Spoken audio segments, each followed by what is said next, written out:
Yeah, look at that. Isn't it just stunning? Oh, yeah, the reflections. But to get these reflections right now, it's kind of late. So it's a bit dark, isn't it?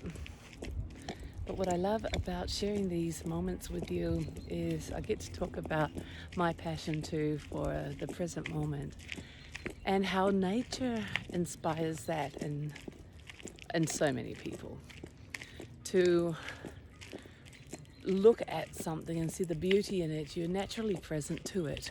So you're not thinking or concerned about life, about the past or the future. You're present to what is in this moment.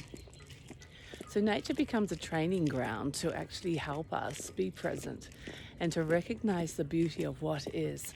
But most people do that without actually realizing that's what they're doing, it just is.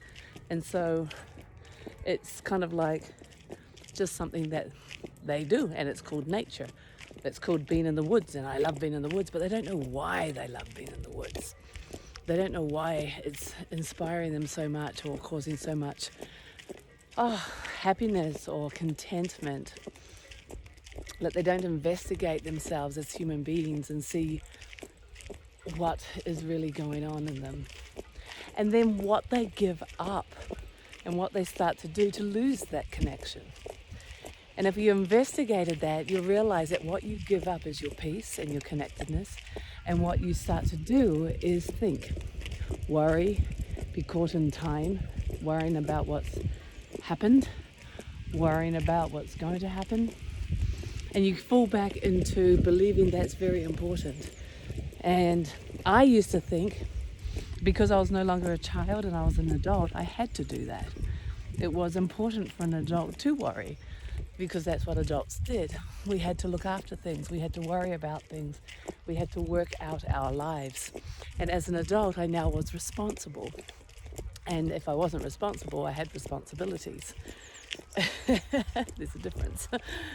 And that's very interesting to see how we label ourselves, this thing called an adult, that apparently has grown up into the real world and removed ourselves from the fantasy world of the child.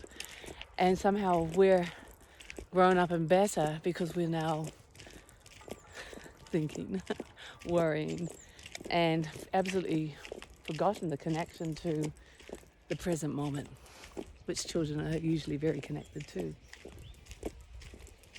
How interesting that is, right?